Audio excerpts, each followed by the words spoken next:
Gentlemen, can I please have your attention? Can you dig it?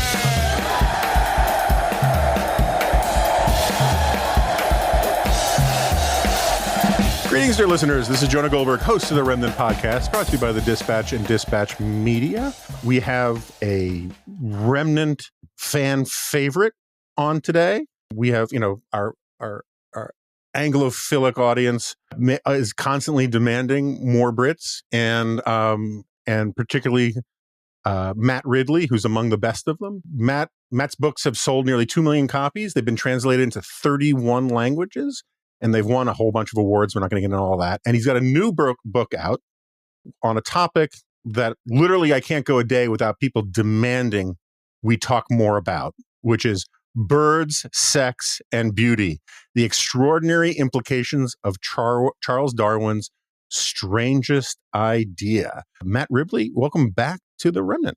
Thank you, Jonah. A remnant re-entrant, I guess.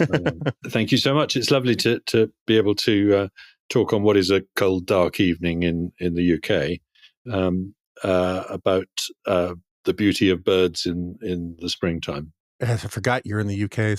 But then again, basically it's a cold, dark evening in the UK from late November until late February. So that's not remarkable. But anyway, true. Why don't we start from the top? What's your book about? My book is about birds. It's also about a particular theory of evolution. And for me, it's a new writing venture because I've always loved nature writing that isn't particularly scientific, here's beautiful nature and I'm describing it. And I wanted to have a go at that. But I also love science writing, trying to understand, how things got to be the way they are in detail. And so this book is an attempt to combine those two genres. There's quite a lot of purple prose in it from me about how wonderful it is to be up at 4:00 in the morning watching a particular bird. But there's also some quite dense scientific stuff about how a mutation on chromosome 11 of one particular bird species had a weird effect, etc. So that gives you an idea of the sort of range. But the essence of the question is, why is there beauty? And in particular, why are birds colorful and tuneful and melodious and extravagant in their displays and dances? Mostly male birds rather than female birds that are like this. And it's a question that vexed Charles Darwin. He wrote a letter to his friend Asa Briggs in America in 1860, saying, "The sight of a feather in a peacock's tail when I gaze upon it makes me feel sick." Which is a very odd thing to say about a beautiful bird's feather. But what he was trying to express was that natural selection could get him to an explanation that satisfied him and most of his readers as to how complexity, the structure of the human eye or something like that, came about. It could not explain beauty. He could not explain beauty through natural selection. It didn't seem to have a survival advantage. And so he needed a new theory. And the new theory he was coming up with was one that he was extremely unsuccessful in persuading his contemporaries of, but I think he was absolutely right about. And I think it has extraordinary implications that we haven't really taken on board. That theory is that the females prefer beautiful males. Sometimes vice versa, but usually that way around. Okay. And you can see why his contemporaries didn't like it. Why should they prefer beautiful males? And anyway, aren't birds rather simplistic and utilitarian creatures? They're not going to waste their time on aesthetics. But actually, once you got into the theory, in particular when another guy called Fisher had an idea in the middle of the 20th century, it suddenly all makes a lot more sense. And I think this phenomenon of sexual selection by female choice or mate choice is a very different thing from natural selection with very different implications. And in particular, it's a much more creative, much more playful force.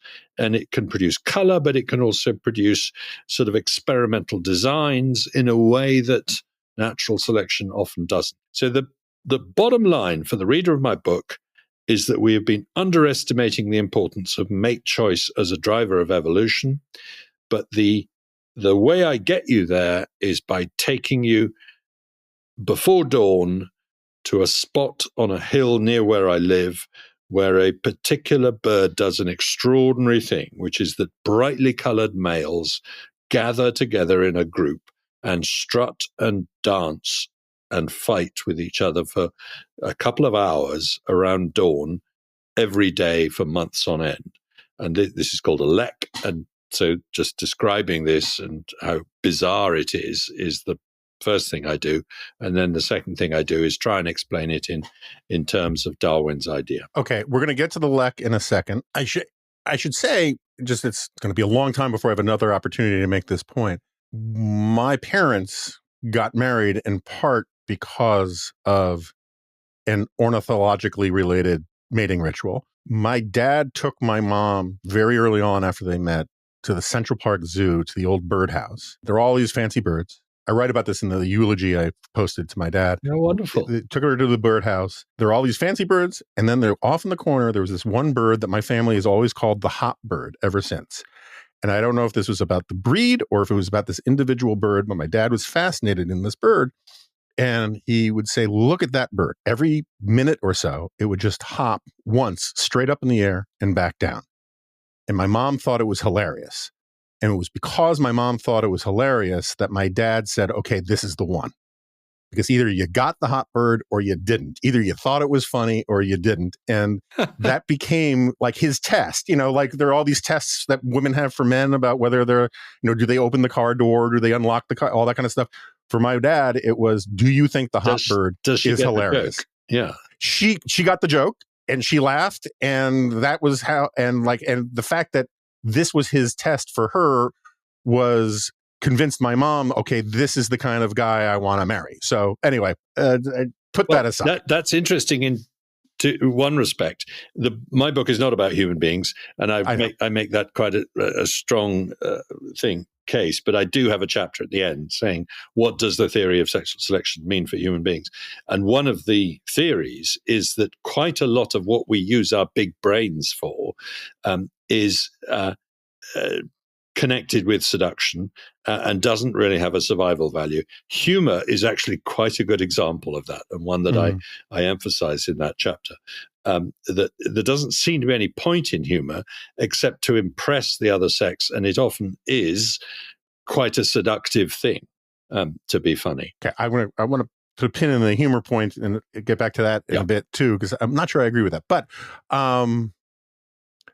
let's go back to the beginning. When you talk about why does nature produce beauty or beauty in the context of this sexual selection? Is it possible that we got the causality backwards, and that we're calling? You say beauty is attractive in sexual selection. Maybe we call the things that are attractive in sexual selection beautiful, right? In other words, it's not beauty qua beauty that is attractive. It is the underlying phenomenon that makes for a good mate that we decide to call beautiful. In the same way that certain fruits they taste good because they're good because they're in an evolutionary, in a natural state. This is a thing of high value, and something that is dangerous might not taste good because it's something your body doesn't actually need. Does that make sense? It does, and you're right to raise that point. I don't think it quite works, and the reason is because the more extravagantly beautiful or colorful or active in display a species is, the less the individual takes part in bringing up the offspring. So species where the male and the female are both going to help bring up the offspring usually don't have a lot of beauty, a lot of display, a lot of song. They have some, but not a huge amount. So that if the female was really only interested in how strong, how helpful, how positive, how energetic the male is, she should be most interested in the species where the male is going to hang around. The species I'm talking about, like peacocks or the black grouse, which is the one I study, the pair bond lasts for 20 seconds, whereas in other species nearby, it lasts for 6 months. So she's getting nothing out of this relationship except genes. Now, the next step, and this was what Darwin's friend but opponent in this debate said, is, right, but the beauty is telling the female that the male has good genes. And that's how she's able to decide which male to choose, because he's particularly good at displaying, or he's grown a long tail, or he's brightly colored compared with the other males. And therefore she's going to have healthy offspring if she mates with him. Now, that's still a very dominant theory in the area, and it's a version of sexual selection. But I think it misses an important point, which is that if we look closely at what's going on in these species, often the females are very, very choosy. And so all the females are agreeing on which male they're going to choose within the group. In these black grouse, there's 20 males on the lek. One gets to mate, sometimes two, but usually one. So the females are all choosing the same male. So in the next generation, there's not going to be much to choose from. There's not much point in being choosy. All the kids are going to be healthy. But what she may be after is having a son or a daughter, well, no, let's just say a son to start with, that is sexy rather than healthy. In other words, if the females are going to be choosy in this generation, they're going to be choosy in the next generation. So you better try really hard to make sure you are picking the kind of male that your son's suitors are going to like. Because once you do that, you might win the jackpot in the next generation. So it's seduction by the hottest rather than survival of the fittest. So it looks as if the beauty is indeed telling the female something, but that something can be really quite arbitrary. It doesn't actually indicate quality in the male except the ability to seduce. Okay, so I jumped the gun a little bit. We should probably, why don't you just lay out the bare bones of what the lek is and why it's sort of central to your argument? Yeah, so there's a number of species of birds that do this, one or two other kinds of animals too, but it's very noticeable in birds. Not many, but some species of birds. The males gather in one place, and each male has a spot, a small little court on this territory. The territory is called the lek. The word comes from a Swedish verb which means to play. And in the species I'm looking at, it's called the black grouse. The lek is about the size of a tennis court. It's just an average piece of hillside, but it's the same spot every day for months on end, and it's the same spot every year. So you can go there and predict that the males will be there every day from about October through to about June. But it reaches a crescendo in April, and that's the only time when the females visit the lek. And the females visit the lek only for about 3 days in a row, at the end of which they mate once with one of the males and then leave and bring and lay all the eggs based on that one mating, and so on. So the purpose of the lek seems to be for the females to be able to compare the males and choose one. And it looks like the females have bred this habit into the males, just as if they were a cattle breeder or a dog breeder, saying, I want to breed this particular behavior into males so that I can compare them. Of course, it's not conscious, but that seems to have been what happened. And so it's an extraordinary phenomenon because for one thing, it's fantastically predictable. Most wildlife experiences are not predictable. You are very lucky to be in the right place at the right time, to see a lion killing a zebra or whatever it might be. But in this case, I can take my guests, my friends, to this particular lek, there's 2 leks that I've managed to habituate to my presence. The birds are quite used to me being there as long as I'm in a hide or a vehicle, in a small tent or in a vehicle. I can guarantee that there will be a dozen or 20 males there, fine weather or bad weather, from about an hour before dawn. and they will all be frantically singing, displaying, and fighting. Exhausting work for about 2 hours. And that around dawn, around sunrise, females will appear and they will stand looking at this tableau of competing displays from the males. And then they will wander through the lek, eliciting frantic displays by the males, and then they will solicit mating from a male near the center. They choose whether it happens or not. He circles the female again and again, and then he approaches saying, are you ready for me to mate? And she moves off a bit and says, no, I'm not ready yet. And then so on. And eventually she squats long enough for him to mount. So it really is very clear here that unlike, say, in seals or deer or most mammals, in fact, that there's very little coercion by males going on. Females are in charge of this process, and they're using the extravagant displays of plumage and song as a way of deciding who they're going to mate with. So it, people say, well, that sounds like a discotheque. Well, it isn't really. We pair off as a species. We don't, go into a discotheque and then the women look at all the men dancing and then they all mate that evening with one of the males and leave the others behind. That isn't the way we do things in our species. Thank goodness. It would be a very different world if we did. So I don't think there are good human parallels to this. But it's a spectacular thing to watch, and it really is this whole process of mate choice, very clearly expressed in the flesh, as it were. All right, we got to take a quick break to hear from our advertisers. All right, so I'm going to come at this from a weird angle. Robert Nisbet, the American sociologist, he has in one of my absolute favorite books. Yep. He has this anecdote about the British trying to gear up for World War II and having to, call in some old generals and demothball, old equipment. And there's a scene where the general comes.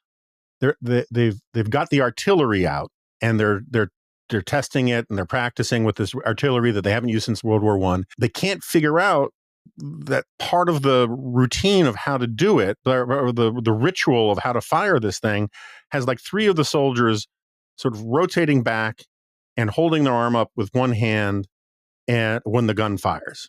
And the general watching it stares at them for a while, and then it dawns on him and he says, oh, they're the ones who are supposed to be holding the horses.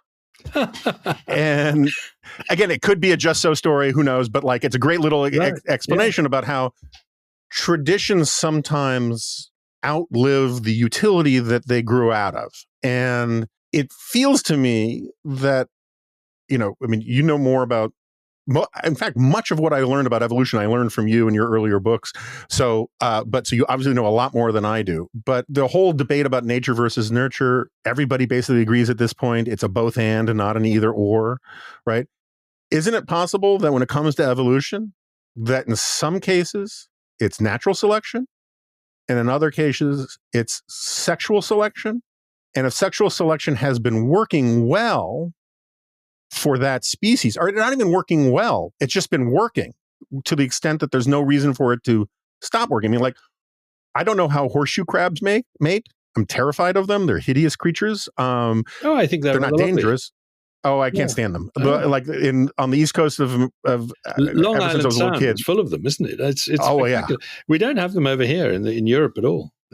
They're 450 million years old. They predate the dinosaurs, right? Exactly. And my point is they may not have the best mating rituals or the most interesting mating rituals, but no one's given them a reason to give them up.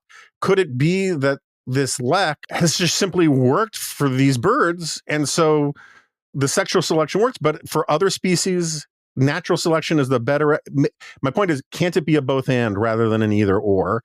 And can't some mating rituals just hang around because there's been no reason for them to go away?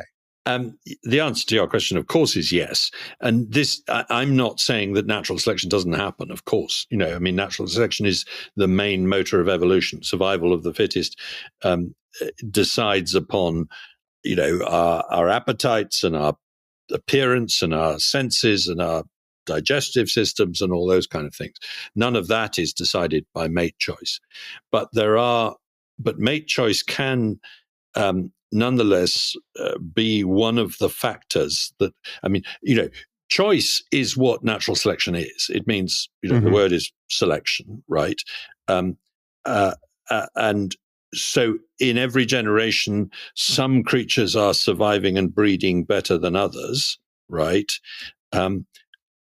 What is causing that choice? The environment, in the case of natural selection, cold weather is killing off the weakest, or predators are killing off the weakest, or competition from other individuals of the species is killing off the weakest or preventing them from breeding. That's natural selection, and that's great. And Darwin established that very early on in his first book and didn't really revisit it much. What he did was he went back and looked at other forms of selection which were semi-conscious or conscious. So he looked at animal domestication. How do we produce different breeds of dogs? He wrote a whole book about that, saying this is another form of selection. But in this case, somebody knows what they want. It's not a passive thing, it's an active thing. And then he said females are actually influencing the appearance of males by selecting for certain traits, and that they're not like dog breeders in the sense that they know what they're after, but it does result in things like the gathering of males together in a lek, which is otherwise completely senseless. But what I think you're getting to there, Jonah, and it's a really nice point, is well illustrated by a little debate that I illustrate in one of my chapters, which is about the peacock, the peafowl, which is this bird with a very, very extravagant, fan of feathers behind the on the male's back when it displays. And there's quite a live argument going on between a brilliant scientist in the UK and a brilliant scientist in Japan as to what's going on here, because they've both done experiments where they counted the number of eye spots on the tails of the successful males and said, and the Brits said the ones with the most eye spots is getting the most matings, and the Japanese scientists said they're not. It doesn't, having more eye spots doesn't get you more matings. Some males get more matings than others, but it doesn't seem to be correlated with eye spots. And the resolution of that dispute, perhaps, is that there has been the number of eye spots did matter at one time, but we've now got to the point where they've got so many eye spots, they've got about 170 eye spots on the tail, that the females can't really tell between 173 and 172 eye spots. So that's not really the criteria they're using anymore, but it doesn't mean that it wasn't historically how they got to have these big tails. Do you see what I mean? So we might be looking at the result of past sexual selection rather than the continuing action of today's sexual selection. And I think that's quite an intriguing aspect of all this that we need to consider. Yeah, you wrote, it's a slightly off topic, but not really, I guess. You wrote a great piece for, I think it was the Wall Street Journal 4 or 5 years ago, maybe a little longer, because 4 or 5 years ago you were writing about how there are too many bats and COVID. but you had a piece about how evolution hasn't stopped. Yes. Right. And about how birds are starting to change their behavior and their patterns to deal with electric lights. Yep. And all of that kind of, can you just, I find this stuff fascinating about evolution and natural selection in the present moment, evolutionarily speaking. Right. So what are some good examples of that, of animals today? Well, I think probably the piece you're referring to was a review of a wonderful book called Dr. Darwin Comes to Town by a Dutch biologist. And he had studied birds in particular in cities and found that birds were evolving quite rapidly to cope with, well, I think, I think it was birds. It may have been other animals too, to cope with the new conditions of cities. So, for example, if you're a songbird and you're singing next to a busy highway, you're not going to find it very easy for anyone to hear you. And so you have to change the pitch of your song a bit. Mm-hmm. And they've done this. I can't remember whether they've made it higher or lower. I think it must be higher.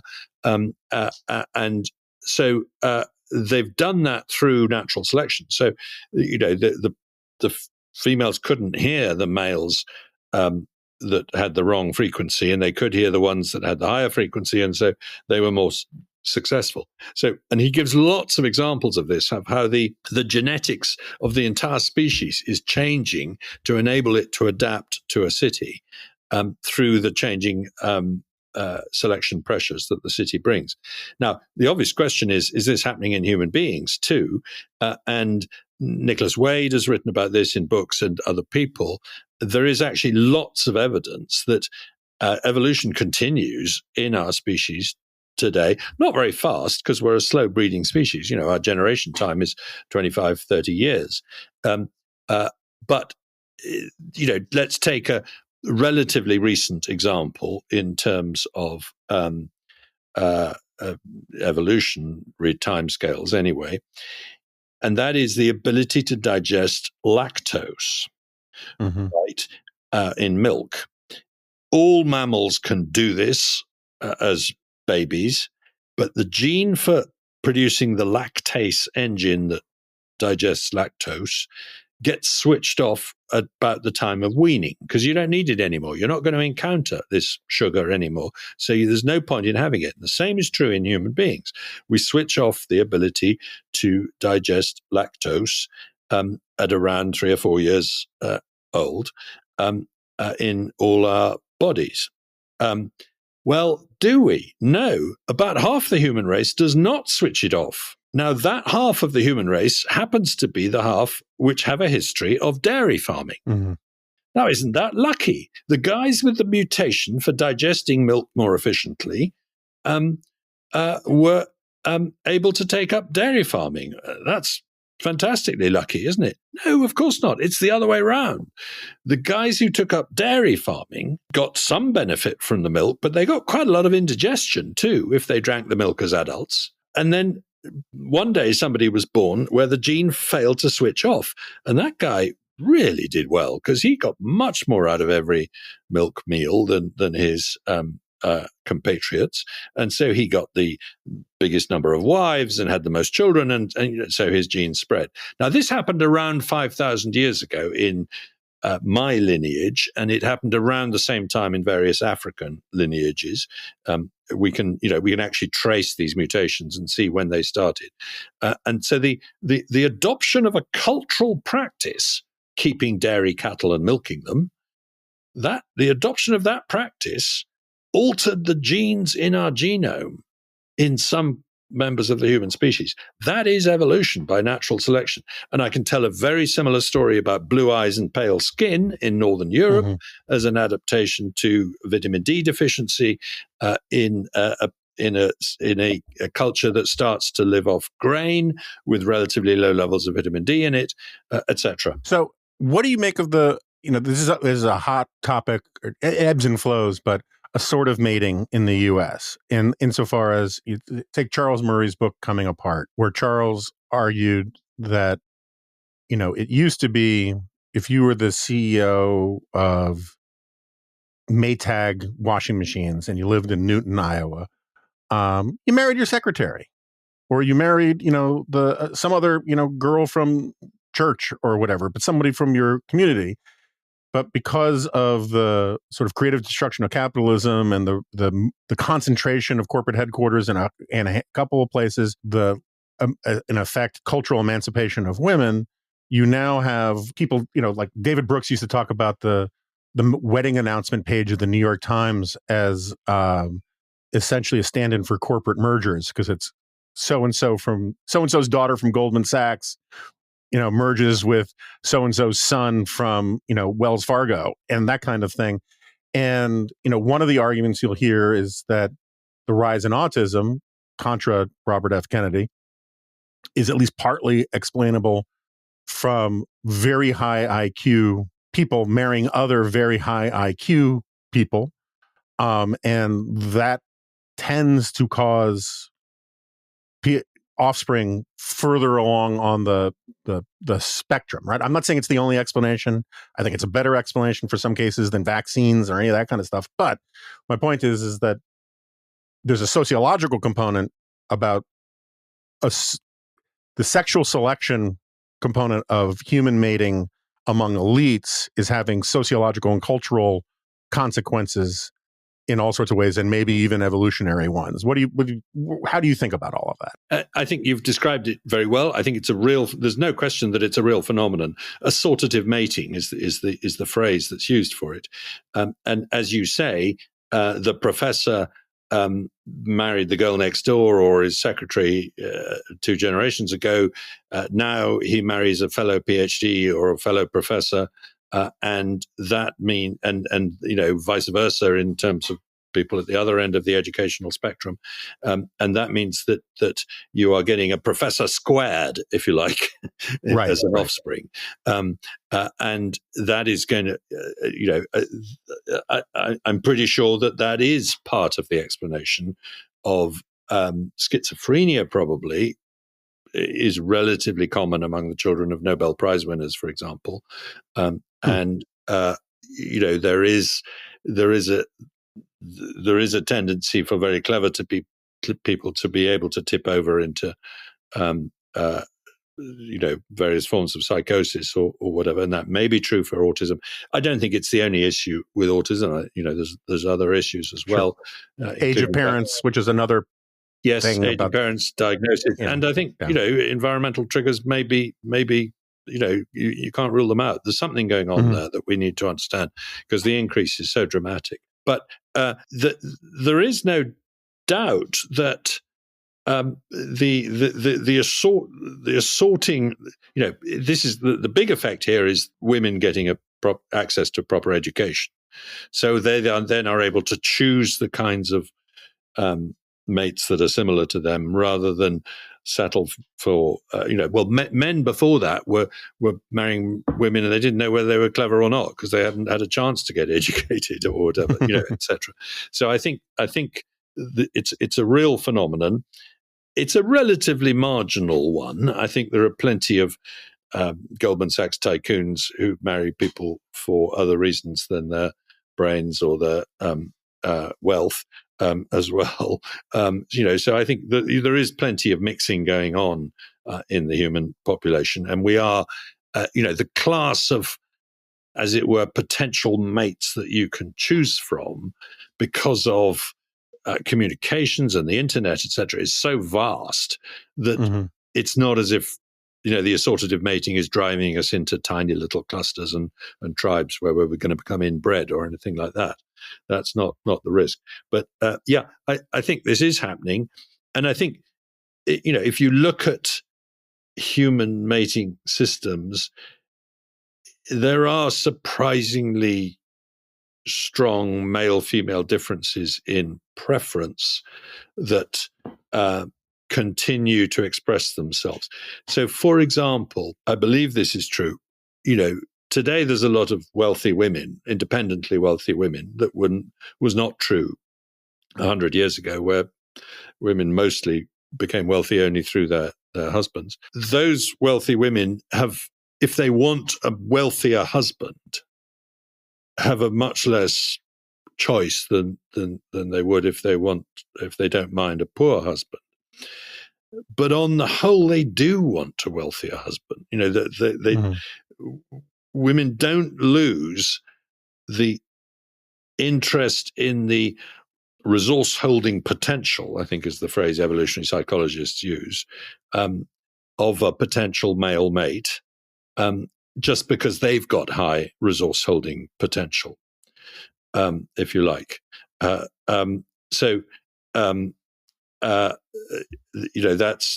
likewise women. The height differential between males and females seems to be quite an important factor.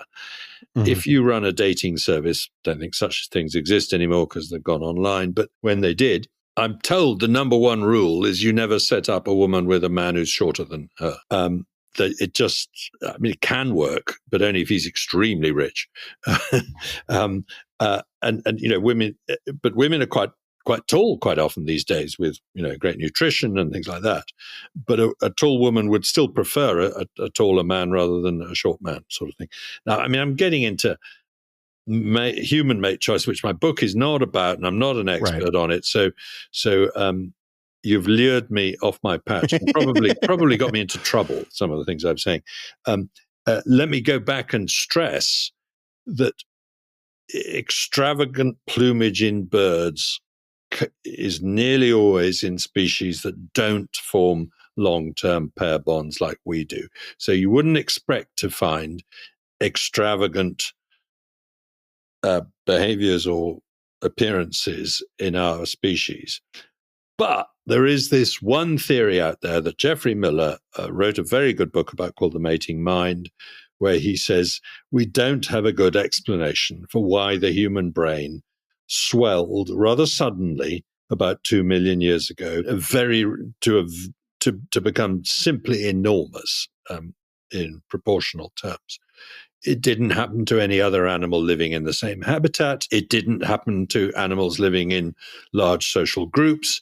So what was the purpose? It had a huge cost. We know that because the female human pelvis had to become wider than the male pelvis, relatively speaking, in order to accommodate big-brained babies, right? Now, how does that happen? It happens by narrow-pelvised females dying in childbirth by the million. It's a really cruel process that has a huge cost. So there must be some enormous benefit of having this big brain. As I say, it doesn't really help us solve the practical problems of surviving on the savannah. It doesn't seem to be a problem for baboons and gazelles, nor does it necessarily help us in social situations, although it is useful for that. Maybe that sudden explosion of the human brain size was driven by mate choice. Maybe we suddenly decided that we preferred mates that were able to show off linguistically and in terms of humor and music and art and things like that with their big brains, because that is what we spend a lot of our time using our big brains for, even to this day. It's not a theory I think is necessarily right, but I think nor is it easy to rule out. Just out of curiosity, how do you test that theory? Well, that's the big question. I can't think of a way of testing it. And Geoffrey Miller, who came up with this idea and wrote a very good book about it called The Mating Mind, he has not been able to follow that, even though his book was 25 years ago, with, as it were, a series of tests of that theory. I mean, he makes lots of arguments from the way the world is, but this is the trouble with sexual selection as an arbitrary thing that produces a peacock's tail, not because a peacock tail has vital information, but because it's a sort of circular argument. If you don't have a peacock's tail, you're not allowed to mate, so you have to have a peacock's tail, so that's the reason you have it. That, even in the peacock, that is a sort of untestable theory. It's not clear what experiment you do to disprove it. There is one experiment that I cite in the book which does manage to distinguish between the two theories. The one where a sexual ornament is there to produce sexy sons, and the one where the sexual ornament is there to produce healthy children. That experiment is in flies that have exaggerated separation of their eyes. So their eyes are on stalks. And by selecting in every generation from the least successful flies at mating, the males that just couldn't get laid if they tried, but breeding from those and breeding from the most successful ones in separate lineages for several generations, the scientists were able to come up with a bunch saying, look, here are the descendants of the dud males that the females don't want, and here are the descendants of the males that the females do want. What's the difference? Is one not healthier than the other? Turned out, no, they weren't. They were similarly healthy. but one what was much more able to attract females. So it does slightly support the idea that these things are just an arbitrary thing that gets carried away. All right, we got to take a quick break to hear from our advertisers. So, is it possible that sexual selection can take over when the stresses of a more dangerous environment are not there, right? So like you can see why natural selection would be the rule in an environment where you're under constant threat of being eaten by predators or falling off of cliffs or dying from the natural environment. But if you have a natural environment that's stable, you can imagine that the sexual selection component becomes a luxury that it's safe to pursue in evolutionary terms. Is that possible? I think that's right. And I think it's yes, right, yes and no. I think, every species is always up against it in terms of survival, because even if the species is thriving, there's intense competition within the species. So, your own lineage is up against somebody else's lineage within your species. If you're a very unsuccessful species that's on the brink of extinction, in a way, you've got less competition from your own species. So it's sort of, there's no moment when a species can relax and say, I've solved my natural selection problems, I can now do something else. But where I think you're onto something is that, just to put it at its bluntest, the species I look at is called the black grouse. It lives in very much the same habitat as another species called the red grouse. The red grouse is a pair bonding species where the male looks like the female. They're quite hard to tell apart. And he gets involved in looking after the territory where the female nests, protecting the food supply, and then he gets involved in helping look after the chicks when they hatch. So very, very different mating system with a much longer pair bond. And in a sense, the black grouse, for some reason, has decided, I don't need all that. For whatever reason, because of a different diet and a slightly different habitat, I really don't need the male's involvement in any practical problems at all. So I'm going to abandon, so I don't need to be utilitarian in my choice of male. I can instead be artistic in my choice of male. I can instead say, what I really want is a beautiful male who sings well. Now, in that sense, it is a sort of a luxury, because the male doesn't have to be good at anything else. He just has to be good at this. And there does seem to be a slight pattern that if you are very extravagantly plumaged and have these elaborate displays, you're a slightly more vulnerable species to extinction, actually, because you've got for a start, you're more vulnerable when you gather together in one place. The males are putting themselves through these exhausting displays, so they're more likely to die. They're not helping with bringing up the offspring, so the female isn't able to raise so many offspring. So there is a possibility that sexual selection can be an evolutionary dead end. If it gets carried away, you can end up with the species being more likely to go extinct. The group of birds that I think is most fascinating in this respect is the birds of paradise, which live in New Guinea, and have the most extraordinary plumages. I just can't get over how inventive and weird they are. There's one that has a bare skull. It's no feathers on its head, and the skull is electric blue.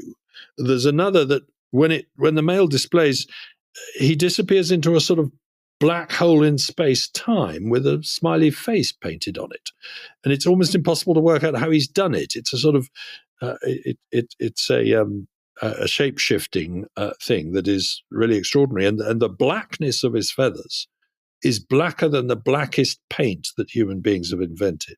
It absorbs something like 99.997% of the light that hits it. So natural selection is not going to do that. It's not going to go off and do weird stuff like that. And sexual selection is. That's one of my arguments.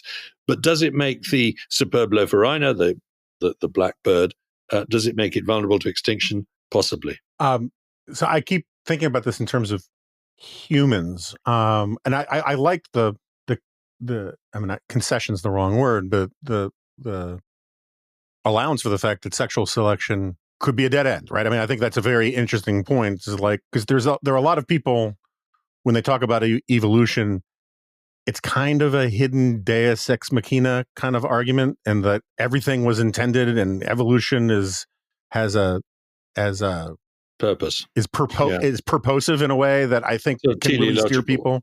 Yeah, and I have real problems with some of that stuff. But what I think about this in terms of human beings, so one of my minor obsessions is the difference between, in economic terms, two kinds of goods, right? So there's Thorstein Veblen came up with Veblen goods, right? Conspicuous consumption that is for the purpose of impressing people that you can afford to do something, right? And we all can understand how that plays into sexual selection, resource rich, all that kind of thing. But then there's this other kind of good, which is less famous, called a positional good, which comes from an economist, Fred Hirsch, which is more non-zero sum, right? The positional good has to go with status. If you're the captain of the basketball team in high school, no one else can be the captain of the basketball team. It is, if you have it, somebody else doesn't have it. I often talk about how dog economics are all about positional goods. There are many sticks in the dog park, but all the dogs want the one that the dog that they're chasing has, right? Everyone can have a stick, and we can have a perfectly happy, no inequality park, but that's not the point. They want the stick that everyone chases you to get. And so in terms of sexual selection versus natural selection, I think we're very accustomed to understanding the natural selection argument about resources for your offspring and all that kind of thing. But I'm wondering if the sexual selection dynamic in humans, and I'm just talking out my posterior here, but run with me. Because humans are social animals, when the biggest threat to your individual lineage is no longer from predators, but from other humans, positional goods increasingly become more important. Status becomes more important than simple wealth, particularly because with status comes wealth, and not the other way around necessarily. And so, the fact that Henry Kissinger was considered sexy is proof that power is an aphrodisiac. Absolutely. And so I'm just wondering how that can play into this theory of evolution, as with the sexual selection part. In social creatures, status matters a great deal, and it's not just simply who has the biggest pile of bananas, but it's who can demand the biggest pile of bananas. Yes, and it's relative. I mean, that's the key point. It's not absolute. It's not, has he got a big enough pile of bananas? Is his pile of bananas bigger than someone else? I mean, back in the Stone Age, you had 51 cattle, I had 49. You got the girl and I didn't. Right. That would be true whether we're talking about 101 and 98 or 1,001 and 900. It's the guy with the most got the most, or got the best chance, as it were. So it's relative status that matters. In a way, what you're describing is a much more typical mammalian system, where the search is on among the males for the physical status that gets you access to the females. So, for example, on a beach full of elephant seals, every male wants to control a section of beach. There aren't enough sections of beaches to go around, so most males are unable to do that. But if they are big and strong enough, then they can control their own section of beach. Any female that hauls up on that section of beach is yours, and there's nothing she can do about it, because you weigh 3 times as much as she does, and you're not prepared to take no for an answer. That's a sort of typical mammalian system. A lot of sexual coercion, a lot of status. For some reason, in birds, they don't have penises, remember, so most birds don't. ducks do, but we can get onto that. But the difference is that nearly always in birds, it's the male having to persuade and seduce the female rather than control, coerce, and establish the status to get the female. But I want to just go back to a different kind of bird where there is a close parallel with human beings, I think, and that's these birds in Australia that I wrote a chapter about called the bower birds. And this is one of the most fascinating aspects of this theory, because so far I've talked as if sexual selection will make birds, usually male ones, colorful or dance in a certain way or sing in a certain way. But there is this one group of birds where they have transferred their sexual selection from the bird itself to its art collection, right? And that's not an exaggerated way of describing it. What the male bowerbird does is he builds a bower. It's made out of grass stems or branches, but it's a structure. And he decorates this structure with colored objects. In the satin bowerbird, it's always blue objects. In the great bowerbird, it's white, green, and red objects. In the golden bowerbird, it's white flowers, etc., etc. And the female inspects the bower and says there aren't enough colored objects and refuses to mate. And so she goes and finds another one. The males raid each other's bowers for colored objects. And by the way, in most of Australia today, if you want blue objects, bottle tops are more common than feathers or flowers. So an awful lot of the stuff that gets collected by these birds is actually litter now, which is it's kind of weird. But, so there's very clear sense in which these guys have invented art. They lay the things out in terms of, size, perspective, and they sort them by color, and they show them off, and they move them around, and they sort of paint the sides of the bower with juice from berries and things. These are installations, just like an artist. And so I think, that there's a nice parallel there. And by the way, there's another feature here that I'm very intrigued by and don't have a good explanation for. And that is that what we find beautiful in birds, they seem to find beautiful too. So we find the seduction songs of birds beautiful. We don't find the alarm calls of birds beautiful. Mm-hmm. We find the display plumage of birds, which is often very colorful, beautiful. We don't tend to think it's just odd. We think it's beautiful as well. And we last shared a common ancestor with these creatures 400 million years ago, and it was a grunting amphibious reptile. We don't know that it grunted, but it's highly unlikely that it sang and was colorful, frankly. So it can't be a question of common descent. Why when I hear a nightingale sing, does it seem beautiful to me as well as to the female nightingale? The only answer I've come up with so far is that in both the song and the color, these are pure wavelengths. These are narrow bands of frequencies. They're not broadband, clicking noises or brown colors.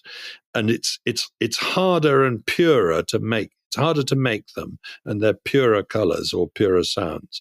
And so for some reason, we and they have both settled on them.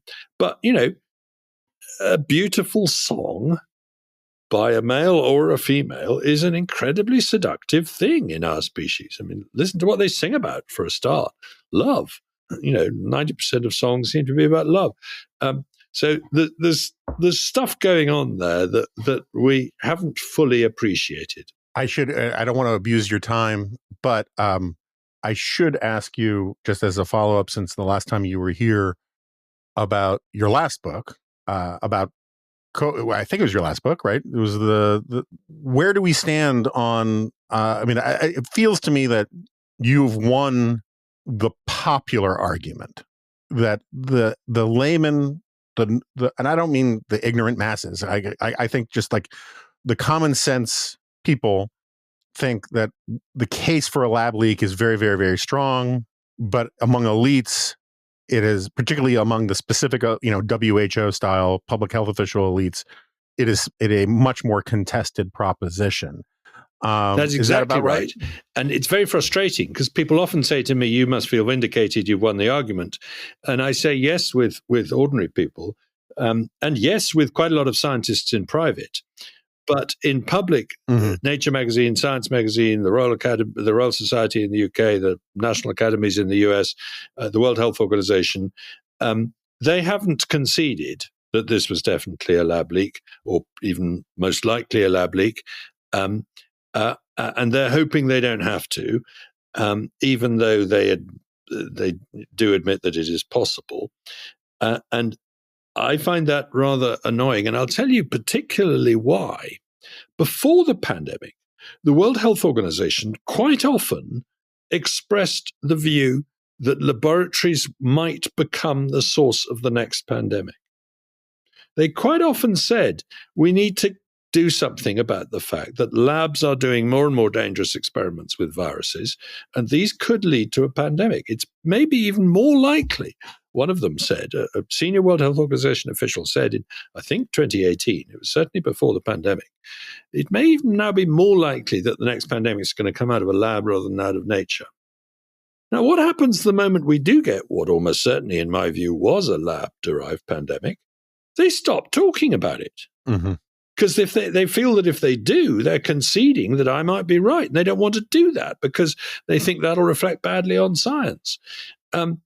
The World Health Organization is doing nothing about tightening up lab security around the world. It's doing nothing about trying to monitor, terrorists and rogue regimes who are ordering reagents that can be used in virology experiments, just to take a simple example. And just this week, or last week, and I've just written about it this week, there was a paper published in the Journal of Virology, which absolutely shocked me, and it shocked Jay Bhattacharya at the National Institutes of Health and a number of other people as well. It came from the very same people who did the experiments in Wuhan on bat coronaviruses. It was also on another kind of bat coronavirus, a horseshoe bat coronavirus, likewise, same genus of bats. But it concerned an alpha coronavirus rather than a beta coronavirus, a disease called SADS, swine acute diarrhea syndrome. This virus causes diarrhea in bats, not respiratory disease in pigs, not respiratory disease in humans. So in that sense, it's different. But it was exactly the same experiments as they did in Wuhan on SARS-like viruses in the run-up to the pandemic. In other words, they swapped the spike genes between different wild viruses to make brand new viruses that didn't exist in nature. They infected those into human cells and human organoids, lung organoids, that is clumps of cells that are made out of lung cells, and live mice, and said, yes, these are actually even more efficient at causing disease and spreading. So these are highly risky experiments that have almost no upside, should never have been done. And here they are publishing this after a pandemic. Now, the saving grace is that Alina Chan, my co-author, and I think that this latest experiment was probably done before the pandemic. Because if you look at the dates on which they collected the samples, etc., that was really quite a long time ago, in the mid-2010s. So we think these experiments were done in 2017 to 19, but the paper doesn't say, in which case it's a bit more excusable because it doesn't imply they're still doing it after the lesson of the pandemic. But what the hell is the Journal of Virology doing publishing this? It's an American journal that belongs to the American Society of Microbiology. The materials and methods section of this paper gives extreme detail about how the experiments were done, down to which firms in America you can order which reagents from to do it. Now that's a playbook for a terrorist.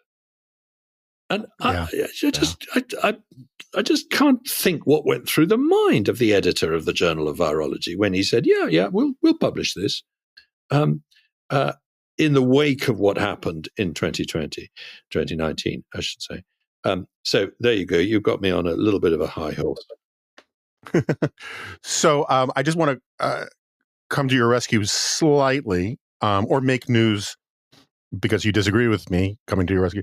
You said earlier that the elites at these scientific journals and the WHO, they don't want to admit the truth because it would mean proving you right. And I just want to be clear. You don't mean like the entire scientific establishment is afraid of giving too much credence to Matt Ridley. I'm terribly sorry. No, that came across as totally egotistical. I didn't mean that.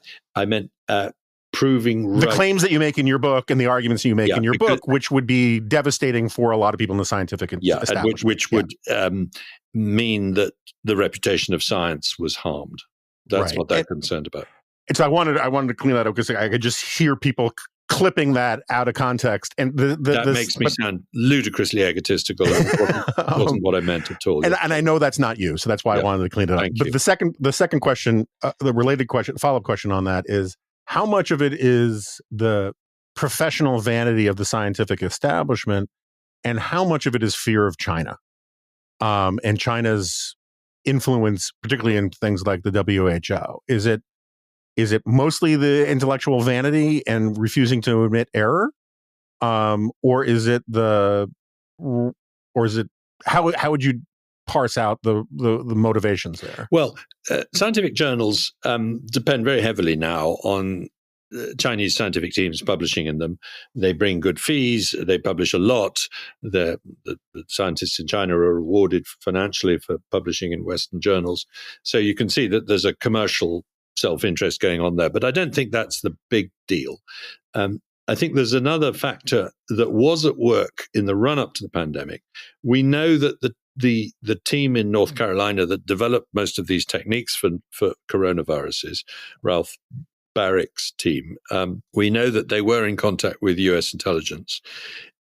We don't know the details of that, but it looks like US intelligence was sort of saying, yes, it's okay to share this technology with China, because that way we'll be able to keep an eye on what they're up to. And I think, to be fair to both sides here, both the US and the Chinese, when it comes to bioweapons, are thinking mainly in defensive terms. They're thinking, how do we keep abreast of the science so that we're ready to defend against a bioweapon when the other guys attack us? They're not thinking, how do we develop a bioweapon to attack the other side? Now, there's a fine distinction there. At what point does extreme defense become offense, etc.? And of course, this is the kind of thing that led to the First World War breaking out. I'm going to attack you because if I don't do it, then you'll attack me, or whatever. So, but I think there is an intelligence aspect to all this that may or may not have been explicit and above board and open source, or it may have been very secretive and detailed, but it was sort of, let's collaborate with the Chinese so that we know what they're up to. And the Chinese saying, let's collaborate with the Americans so that we can get access to their technology and know what they're up to. And a little bit of an arms race here that was partly driven just by scientific vanity. Let's see if I can do an experiment that gets published in Nature and gives me tremendous kudos and status. There's a lot of that, but there's also some, let's do this so that we can keep abreast of what our potential enemies are doing in potential bioweapons. All right, on that cheery note, I'm going to let you go. Matthew Ridley, thank you so much for doing this. Love having you on. Again, the book is Birds, Sex, and Beauty, The Extraordinary Implications of Charles Darwin's Strangest Idea. And the title, at least in what I have in front of me, is Missing an Oxford Comma, but we won't hold that against you. You're dead right. And I went to Oxford. Wow. Matthew Ridley, thanks again, and I hope you'll come back. Thank you, Jonah Goldberg. It has been a joy as ever talking to you, and you're very kind to let me rabbit on. All right. Matt Ridley has left the studio. Again, I think it probably comes through pretty obviously. I am a huge Matt Ridley fan. He's I felt bad because I did not mention the actual name of the previous book, which was Viral: The Search for the Origin of COVID-19. He's also been on here to talk about how innovation works. Read a lot of his books. I love Matt Ridley. He used to be was a science writer for The Economist. He's one of those guys who can actually put very complicated things into language that ignoramus like me can understand. So highly recommend all of his books, including his latest. I don't know. The one question I got sidetracked into sexual selection with humans, and the mind goes where the mind goes when that topic comes up. But when we had talked about the ongoing evolution in the here and now, and how birds are changing their songs or their plumage to deal with city lights or city sounds, the thing I wanted to ask him about was whether or not, and I'm sure he doesn't have a clear-cut answer, but it would be fun to hear him speculate, whether or not deer are evolving to avoid cars. Because, I didn't look it up recently, but I've looked it up before. It's something like 5 to 8% of the deer population is killed by cars every year. And it just feels like that's enough, particularly on the East Coast, right? But that feels like that's enough, call it predation, that the animals that for whatever reason had more sensitive eyes to headlights or could hear better or didn't like the smell of concrete. I have no friggin' clue. But for whatever reason that they avoided getting hit by cars, you'd think that those genes would pass on much more pretty quickly, particularly given that there aren't other kinds of predators that take down deer that much on the East Coast. I mean, coyotes will get young deer, maybe, that kind of thing. But basically, it's cars and hunters. So maybe evolution will eventually produce deer that have those reflective hunting vests so that hunters won't shoot them. We could go on, but I got to get out of here. So thanks for listening. And since I don't know when this will air, I won't talk about anything in the news. And I'll just say I'll see you next time. No, you won't. This is a podcast.